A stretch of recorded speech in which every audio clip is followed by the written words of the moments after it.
So, welcome to Northern Powerhouses, our business success stories series of interviews, where we discuss with local business leaders their backgrounds, their successes, their challenges, and what's really driving them forwards. And this morning, I'm delighted to have with us Jenny and Oonagh from the Marshmallowist. So, guys, thank you so much for spending a bit of time with us. And if you'd like to introduce yourself, your business, what you do, how you help people, that would be wonderful. Yeah, thanks for inviting us. So we're the Marshmallowist. We're based in Leeds, and as the name suggests, we produce gourmet marshmallows and marshmallow tea cakes. Wow. Um, and it was founded by Una. Yes. I trained as a chocolatier in Paris for 4 years, Oh, wow. which is where I fell in love with like freshly made confectionery and using fresh fruits and unusual herbs in confectionery. And I wanted to bring that back to London and the UK. So I moved back. I moved to London in 2010, 2011, and I got a little stall on Portobello Road on a Saturday and started making sweet treats like brownies, and cupcakes were the big trend at the time, Yes. and chocolate and marshmallows. And every week the marshmallows would sell faster and faster. And I got like a little group of people every week that would come down and ask me what different flavors of marshmallows we were making this week. And it kind of snowballed from there, really.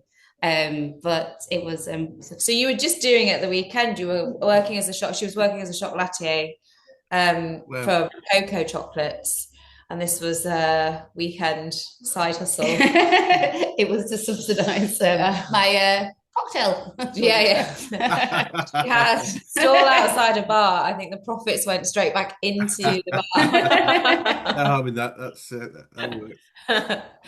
And then I started working with you around just after that, really. Yeah, things snowballed quite quickly. Yeah, they did. We were approached by Harvey Nichols, and they were our first ever stockist. And then very much not long after that, we were approached by Penguin Random House to do a cookbook, our first recipe book, and Jen came on board to help me write that. Yeah, that was about 9 years ago. I'm still here. Books. Wonderful. And for anyone watching it, go have a look at the website. The visuals and on there are amazing. I'm sure if things taste anywhere near as good as they look, then that's a great. They do. They definitely. I'm sure they do. I'm really sure they do. So that's really fascinating because, as you said, that obviously there's been different trends in sweet treats, let's say, but the marshmallows on your stall were selling faster than anything else. Yeah, I didn't know at the time, obviously, but I was the first UK gourmet marshmallow producer, and no one had really seen anything like it before. So I was making marshmallows with like fresh raspberries and then champagne or fresh passion fruits. Or we did a blueberry and gin marshmallow for the Queen's Jubilee. And I was really heavily inspired by like the cocktail industry and the cocktail trends that were out at the time, or just by Portobello Road Market in its essence. Like there are loads of fruit traders who at the end of the day would be selling off fruit really cheap. So I'd be like, oh great, I'm going to use that for my recipe for next week. And it's really collaborative space. It's a really supportive little market. Not Portobello Market had a whole street of fruit and veg stalls where they just sold plastic bowls of fruit, and you would tip up the plastic bowl into a bag and just for say £1, £2 and go home with bowls worth of fresh strawberries. Or free if you traded. Brilliant. If you then promise to bring back a strawberry and basil marshmallow next week. But that's really that sort of like instigated and highlighted how much I loved the fresh nature of confectionery. And it really started that sort of like passion for it. Brilliant. So when you guys were growing up, did you foresee running a business like this, or did you have other plans? No, no, not at all. We're definitely accidental business owners. Yeah. Well, Una, I will, as I mentioned, I moved to Paris to train as a chocolatier when I was 18, and I was very much obsessed with chocolate. I became quite fascinated. Hotel Chocolat used to do like a surprise box that my mum bought me for my birthday once when I was around 14, 15. And that really sort of like lifelong passion then of like making really beautiful chocolates with really unusual flavours. Yes. And no, I very much kind of knew what I was going to do at 18. Also, like very fun. I wanted to move to Paris and have a great time. But then, yeah, I was really passionate about becoming a chocolatier too. Brilliant. And having founded the business and what are some of the challenges you've had to face as you've grown? Well, we've been going for, I mean, you found it went from being a market stall to a limited company, sort of what, 13 years ago. And just play business challenge roulette. What have we not faced? Cash flow. COVID. Yeah. Of course, yes. Yeah. Supply issues. I don't think there's any challenge that we have yet to battle, but we're still here. So and I don't know how aware you are of the business survival and unfortunately failure stats, but on average across industries, 80% of businesses fail in the first 5 years of operation. And of the 20% that survive, 80% of those will fail in the following 5 years. So to get past 10 puts you in sort of top 4% of business performers. So really, wow, that's the news we need on this Wednesday morning. It's really, sorry, go on. I think part of our reason for our success, and I know in particular we both think this, is making that shift from being in London to being up here. And I think actually we would have been one of those businesses that would have been a great idea, but wouldn't have been able to sustain its longevity as a business if we'd remained in London. Right. Yeah. We're both in London at the time. We're from Leeds originally. But it reached the point of looking to grow, and kitchen space in London, hiring staff in London, that it would not have sustained itself as a business if we'd have been down there. So your decision to move up here and find your own bakery space. Also having a support network as well. Because we are from Leeds, so we have a lot of friends and family that were very willing to sort of jump in and help out. Dad spent a lot of time cleaning dishes. Washing trays, sticky marshmallow trays, and Mum would be in packing boxes every Christmas. So we wouldn't have been able to do it if we were down there. And also, you know, the rent is high, but also living expenses and things are there. So the costs of doing everything there, but we were able to move up here and actually start the next stage of growth. Because we now have 2 bakery units within our current premises. There's 10 members of staff, many of whom have been with us for a long period of time. We've been able to take on bigger contracts. It's I don't know where that sentence. It's just a great example of. I'm impressed. I'm very impressed. I mean, it's a great example of. I mean, it's a great advert for moving up north, especially to the sort of Leeds, Yorkshire area.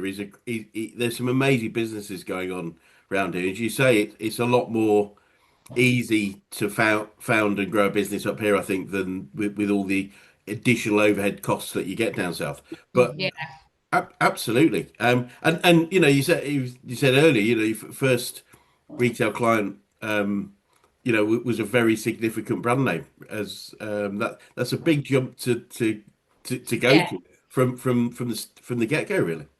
I think we were a very amazing place to start a company. Like Portobello Road is so high profile, and it was fortuitous.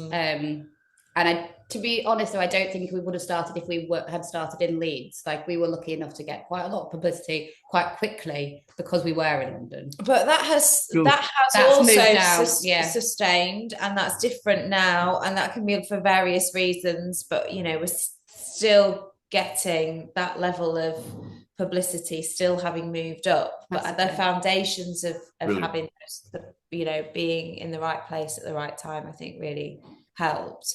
But we did have a super innovative product. Thank you. That's very Yeah. kind. Brilliant. And obviously, we talked about challenges. You've had many challenges, but as I say, 13 years in, that's did I say 13 or 2013? Sorry, so 12 or 13. 13 years 13, in, yeah. 13 years. 12 it was founded, yeah. What would you say some of the secrets of growing and sustaining growth in a business? Oh goodness, we have a really good team around us now. Great. And have that stability of having a team, knowing that everyone's going to turn up when they say they're going to turn up. Everyone's going to be really supportive around how, especially because we do have peaks around Christmas time, and it's very stressful. It is, but it's understanding how your year will work, and that every year is pretty much the same pattern of sales. Yes. Yeah. And not to be unduly worried when it's quiet, because we know when our busy periods are. We know the patterns of how people spend with us. Take deep breaths during the summer. But for the first 10 years, that's still hard to do. And it's hard to be able to manage, having a peak season and then having a low season, and particularly being able to manage cash throughout that point as well. But the good thing is that we have now built up some great retailers that we wholesale to and work alongside. And so, Fortnum and Mason, who are one of our, who we produce tea cakes for, chocolate tea cakes and marshmallows for. And their business is very consistent throughout the year. It's not, obviously there are peaks at Christmas, but, with the consistency is there with them, which previously we would not have on our own. So it's having, accounts like that really. Yes. Yeah. I think that's one of the tricks, isn't it? When you find there's seasonality in your business, is to find, obviously the peaks are great. It's how we can minimize the depth of the troughs, if you like. What else can we do? I was told a little while ago, and it always struck with me, Walls is probably not quite such a significant brand as it was 10, 20, 30 years ago, but someone said to me, well, what are Walls famous for? What were they famous for?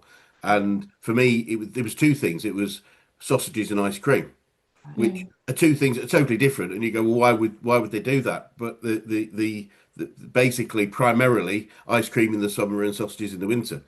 And so they found a way of finding. Oh, we just need to find our sausages. There we go. Yeah, I'm sorry. It's not just, but it's really, you just think it's quite interesting, isn't it? Are there ways of presenting what we do that work in different seasonalities? Because I can totally understand, and I've worked with quite a few businesses that have, especially that Christmas boom, which is great, as you say, but it's as you said, it comes as a challenge in itself, given that typically it's several multiples of what we normally do. But also, as you say, it's almost like we hope, there's a hope, isn't there? It's like, if we're relying on one particular season and one particular sort of couple of month period, that it is going to be as successful as it's always been. I totally understand that. And I mean, longevity, what are some of the things you do say? Because I say the longevity stats, which is really unfortunate, big reason I do what I do, is, not that many businesses survive for as long as you have. What would you put that down to? Well, I'd say probably our stubbornness. We're lucky that we still really love this business. We really love the product. I'm calling products, like it's gross. The lovely marshmallows. Brilliant. Cakes that we make. In fact, we've actually just developed oh my goodness, so delicious. A top secret new delicious treat this morning. And when I came in and got a cup of tea, there was a little slice of it left, just sat in the kitchen, and I just thought, I'm just going to get that before anybody else can have that last little bit. Obviously, it was research purposes, because I had to make sure that it still tasted good. But we still think we have a great brand and we really enjoy what we do. And we do not want to let it go and see anyone else take over this area that we've worked so hard to make super special and like Brilliant. Brilliant. So I'm picking up the three things you mentioned there, which I think really, really relevant to any business that wants to grow and sustain itself. One is passion. Clearly, you've got that. One is resilience, and a lot of people talk about resilience. You know, as you say, the stubbornness to keep going, and clearly, as you said this morning, innovation. You are consistently looking at how to improve the things that you do and come up with new product lines. So, very very effective ways, and not unsurprisingly, therefore, that you're still here doing amazing things and continuing to grow. So well done. And you may be aware we're a business coaching organisation. So I'm keen to know who the best coaches you've worked with, whether that's business, sport, or life in general. Who's had the biggest influence on you guys?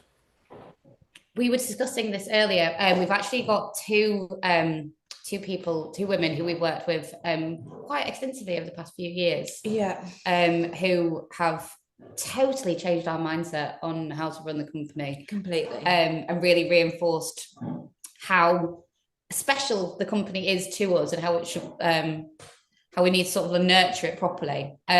So there's Joe Densley of Relish Consultancy and Joe Crebin of Honeycomb Consultancy, and both of them have just come in and effectively been really great mums who do everything swiftly in the most efficient use of time. Understand our brand, understand us and our way of working, and are so effective at just getting things done, just like no nonsense getting things done.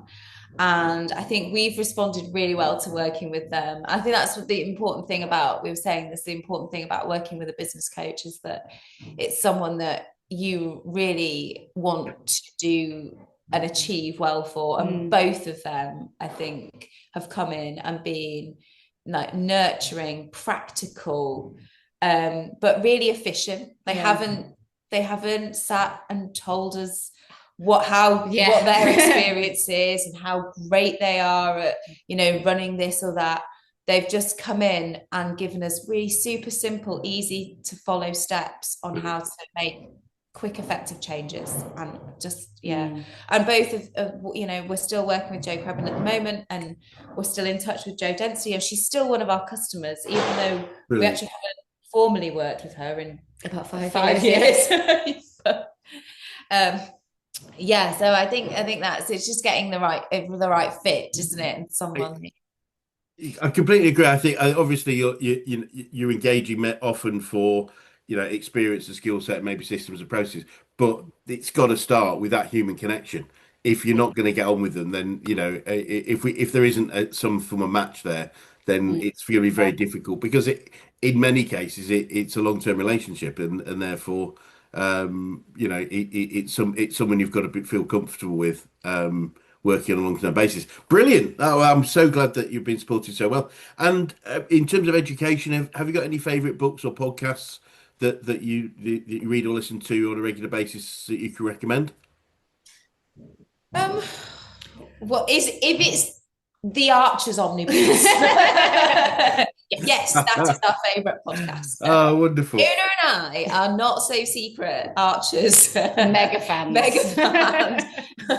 Oh, brilliant. And not a day goes by without us packing boxes or sieving corn flour and icing sugar off marshmallows without discussing the previous evening's episode. Or having new theories. We were, however, I was just going to say, we were featured the other day on another podcast, which we've now become quite obsessed with. The Leeds Business Podcast. So we've gone back to loads of recipes. And I think all of us, the good thing of what we were saying earlier about having the team around us is that everyone who works with us is really into food. Very much. And that helps us develop new flavours. It helps us keep on top of trends. But we listen to food podcasts as a like obsessively. Mm. And even if it's some of the like ones from the World Service, like the food program on Yeah. BBC Radio 4, any of those where it's like a deep dive into a particular subject. I love restaurant podcasts, so people designing their dream menus when they go out. Yeah. I will listen to food podcast after food podcast, Yeah. so will most of the team here. So, and I think that, you know, really helps, doesn't it? That we're all really into what we do. Yeah. So Brilliant. Wonderful. And speaking of learning, what would you say you've learned about yourself or yourselves throughout your journey so far? Or maybe each other. We have learned that we work really complementary to each other. Great. We're a really good little team. And we both pick up on the things that neither of us want to necessarily do, or we each highlight each other's best sort of strengths. Yeah. We will naturally step back and let each other take the lead on yeah. On what? Why can't I finish a sentence? Sorry. You need to step in and recognise I can't finish a sentence. But yeah, no, it's a really like complementary working relationship, which is nice, which is very rare for sisters, I suppose. Brilliant. It's really valuable. It's a really valuable learning. I find it's this idea that let's play to our strengths rather than try and solve our weaknesses. If that makes sense. Yes. It's so so many people feel, oh, I'm not very good at that. I need to get better, and yet why not play to your strengths? In fact, I one of my colleagues. This is great advice. I don't think this is great for Jenny. Do not tell me this. Do not tell her she is an out. I am not. Maybe I don't need to get better at any Excel. Do you know what never needs to come back into my life? Numbers. So there's a guy called Brian Tracy, and he believes, and I really believe this. He says the most effective organisations are the ones where most people spend most of their time doing the three things they really love and they're really good at. Oh, okay. We'll take that. Yeah. And find somebody else. And I really believe it to be true. One of my colleagues presented a little while ago, and it was a really great graphic. I'm quite visual myself. Graph representation. He said, well, if you draw a line and you have your strengths above the line and your weaknesses below, she said, if you think about it, if you work on your weaknesses and improve them, probably the best you're going to get is average. Yeah. Whereas if you focus on your strengths, you could become world class. Great. So Great advice. What would you prefer? Sorry, I'm feeling something. I'm feeling something. But it really does make sense. It's like why? I remember our founder Brad was presenting in front of a whole bunch of people, and one of the things he said was think about the sort of hourly rate for the things you do, and if you can find things that you do that would be considered a lower hourly rate, find somebody else to do it so you can spend time doing the stuff you're really good at. Does that make sense? So it does make sense. However, both of us very much enjoy packing a box. So okay, if we be given the opportunity to be in the bakery, packing boxes, dusting marshmallows, chatting to everyone, yes, which we could quite easily find someone to do that on for us. We are quite a lean team as well, so you do have to learn how to do most things. And also, I like where you're coming from, but equally, me and Jen do all the art direction for our books, and we take all the pictures ourselves, and we did all the recipe copy, and we did. So you wouldn't learn how to do that unless you tried how to. So and there's certain elements of our company that we wouldn't. Well, there's loads of. Who knows how to run a company at 20? No one. So I feel like you have to try to do the things before you learn how to. One of the things I recommend is master something so that you can delegate it effectively. So absolutely, it's useful to understand how to do something, but the quicker, if it's something we don't particularly enjoy, the quicker we then find somebody else to do it for us, the better. So I would certainly agree. I mean, the challenge you often have with small businesses is things that we're not used to doing. Things like often for instance, marketing and sales. It's something that we may not enjoy or be particularly good at, whatever. Yeah. So we if we're not careful, we tend to abdicate those, i.e., just give them to somebody and hope they do a good job. But Yeah. my suggestion often in a business is, look, let's at least work out what the messages are for marketing. Yeah. Find out what the best way of selling our product and services to some of the big retail, the significant retailers, Yeah. and then we can get someone to do it our way, because our way is should be the best way, because we've been doing it for 13 years. So it's That's the thing we enjoy doing the most, though. I mean, one of my favourite things to do is to sample our products in store. Yeah, you love Now, it. you don't love it so much. I don't like the feedback sometimes. Not that it's necessarily bad, but I find it, because there's so much hard work that goes into making these marshmallows that I've taken it quite personally. So yeah, I'm quite emotionally involved in the product. I am too, but I don't think we get the negative feedback that No, you're I don't feel like fearing. yeah. And actually, every time we go into the store, have a lovely time, and people are Yeah. so amazed as well when you're sampling in, say, Harvey Nichols or Selfridges, that you made the product. That it's just a really nice opener, and and it's lovely to chat to customers and to sell boxes. Yeah. It's one of my favorite things to do. And it clearly shows how much you care. Do you know? I think that's wonderful. It's like I can't think of too many people would physically go to the retail outlet. Well, that's it. You could get sampling staff that would do that for you, and most brands would use sampling staff rather than to turn up on a Saturday afternoon and do it. But I just think it's great to know if your product is on the shelf in a food hall, like who works in that food hall, and have you met them, and do they know about your product, so that for the rest of the year they can sell it really well for you. Yep. And that to us is that's really important. Brilliant, absolutely brilliant. So looking forward, what does the future look like for you guys, and what challenges do you think you might face, if any? There'll be, I'm sure, there'll be lift up the next rock.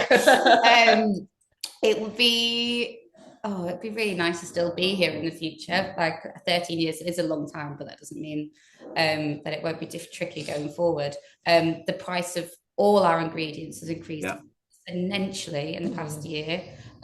Chocolate has gone up 300%. Wow. We use a lot of chocolate making our gourmet tea cakes.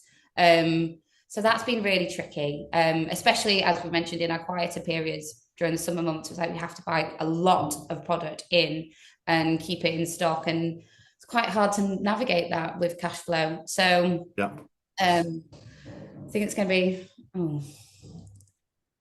it would be nice. It'd be nice to get through this period. It would be nice to just have some consistency for and know that we had another 5 years. Yeah, that'd be nice. I could do another 5 years. Yeah. Brilliant. I'm sure you will, guys. Unfortunately, it's the burden of most people that own and run businesses is the fear that it might fail at some point. It sort of goes. It's what keeps us sharp. But what I would urge you to do is look back at what you have achieved, and to give you confidence that keep doing what you're doing, and there is a much more significant likelihood that you'll continue to be successful than the reverse. That's very kind. Thank you. Yeah. Well, that's just that. For me, that's the evidence of where you are. You've been doing this 13 years. You've got some really very significant brands taking your products and services. So really, you've already got a great platform from which you continue to either grow and or be stable and successful.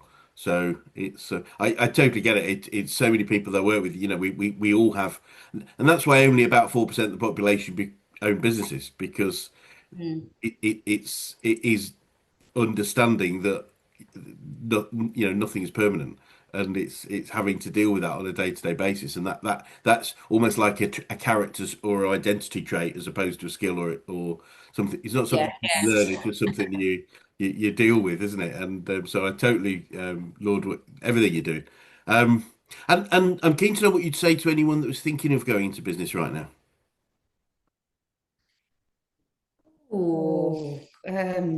I would say only go into business if your objective is to do something good with that business. Like, I think you had a product that you knew was made with like the best quality ingredients, that was taking something like a marshmallow that people thought was necessarily cheap, but it was made from bad ingredients and it wasn't done particularly well. And you said, look how great confectionery can be, can taste and look. And I think going into business for a positive rather than cynical, like I can make money here, or this is something I can take advantage of, or is just such a better way of doing things and having a sustainable business. Because you do see a lot of businesses that open because I think here's a trend, or here's something that here's someone else has done something. How can I do it cheaper and undercut them, make more money from it? And that cynical, negative energy, I think, is just is what I would discourage. I think just be better and do good if you're going to have a business. Brilliant. I what we need. I think with that passion for what you do, the challenge is, as I would imagine you faced yourself, is getting up in the morning, looking at the day or however you feel about it, and ever ask yourself, why the hell am I doing this? And if you haven't got a strong enough answer, that's why people go out of business.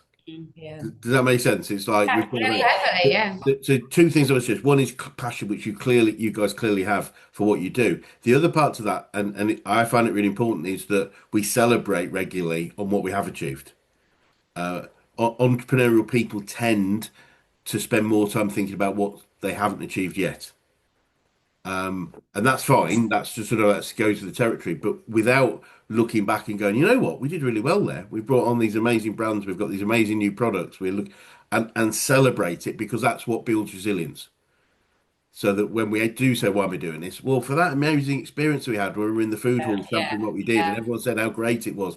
But we don't tend to, we tend to go, oh yeah. Well, that's we moved on. Next step. Just savor the moment. I was told by a friend of mine who's a public speaker, and he was speaking in New Zealand, and the main he was like the MC, and the main speaker was apparently the first guy that has climbed Everest with 2 artificial limbs, which climbing Everest full stop is made. But and Phil said to me, it was, they were just having dinner before they both spoke. He said, what did it feel like when you got to the top? And apparently he said, well, there was 2 minutes of absolute ecstasy. I've got it, I've made it, bang, all the sort of stuff that you do. And apparently then he said, and then I thought, what's next? And I saw all that effort, you've got to do more than 2 minutes, if that makes sense. I do see that there's so many business people. It's like, okay, we've just we've won an award, or we've just brought on a very well-known brand as a client. We celebrate. It's okay to celebrate. It doesn't. It's a good thing, in my opinion, because it's something that builds resilience. So cool. And looking back again, if you started your business again, is there anything significantly you do differently, do you think? I think there wouldn't be much difference. I feel like the foundations of the company, starting from a market stall and getting immediate feedback on what flavors we were producing, what kind of things people wanted and enjoyed, was really helpful.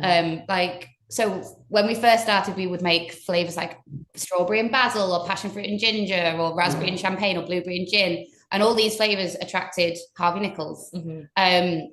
And it was just, that was really important, because it was just all these unusual things caught people's attention. And I don't necessarily think if we would have done it, we wouldn't have necessarily done it on a market stall necessarily. No. We'd have sort of sat there and gone, oh, we'll launch this company on Instagram or TikTok, or and here are marketable flavors. Yeah, exactly. Like here's a vanilla marshmallow, here's a salted caramel marshmallow. But having that sort of immediate feedback, because people go to Portobello to experience something fun and different, and we sort of give that to our customers. So I feel like I wouldn't necessarily do much different in that respect. No, but I mean, all of the challenges that we have faced, I mean, we have, when we started, as Oonagh said, it was on a market stall, and then the next step from that was sort of events, still selling, straight to the customer. And we went in very big on events and invested a lot of money into contracts where we were then undercut. And people realize, well, this is working, but could we do it cheaper with a cheaper product and do the same thing, which of course you can. And I think so we made those typical mistakes, investing in 10 expensive chalets for events that we then lost the that we didn't have, say, a 4 to 5 or 5 year contract for. So all of those mistakes that you make, but maybe if we'd had better advice then, but we thought we knew best, really. To be fair, we still had such a belief that actually people would always want to buy our so much better than so maybe if we thought, no, someone could undercut us. Still don't think that though. We still have a firm belief that what we do is better. We're right. Well, as I said, the evidence is there. Your longevity, your success is there. So that's great. I mean, I think one thing I've always believed is as long as we learn from the mistakes that we make, then they actually have incredible value. So if anyone in business ever goes through a long period of not making a mistake, they're probably not going to learn a lot. Yes, that is true. The next failure could be coming. So much learning. I don't know about you, but I'd much rather make the mistakes when I'm a lot more small and flexible and able to deal with it than get to a point of scale and then find that there's some flaw within the business or the model for the business. And so I often people say, and I sort of conform with it, well, I wouldn't change anything because then I wouldn't be here right now. It's that sliding doors moment. I could be somewhere else.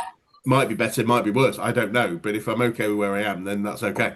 And finally, what would be the best advice you could give 18-year-old yous if you could go back in time and do that? I was 18-year-old. Yeah, we wouldn't have listened to any advice. Yeah, get that too. In fairness, 42-year-old still really struggles. Wonderful. So yes. No, get that. Yeah, it's and it was interesting you say about when you start the business and things, and I have historically. I haven't worked with the startup business for quite a long time, and one of the things I found is not directly by choice, but it is when you start business, you have to have that level of passion, commitment, belief that you've got it absolutely right. And I do say, look, sometimes it takes a few years to get a few kicks in the guts and things to maybe want to then look for some help and support. And I think that's the right way it should be. I don't expect and I think it's just being open to the learning as we go moving forward. And it's great that you've got some great support going forward. So, well, look, guys, thank you so much for your time this morning. It's been really fascinating, entertaining. Clearly the evidence is there of the success that you have, and I wish you lots more to come. And for anyone watching that would like to get in touch with you, the company, are interested in what you do, what would be the best way of getting in touch? So we're at the Marshmallowist, themarshmallowist.com, and you can find us on Instagram at the Marshmallowist. And brilliant. Occasionally on Facebook.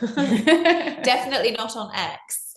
And not really on TikTok. No. Should be better. Should be better. Yeah, we'll hopefully get better. I totally get that. Well, look, it'd be great to swing by another 6-12 months to just see what the next steps are in your development. That would be lovely. But for now, thank you so much for your time. Thank you. Thanks so much. Thank you.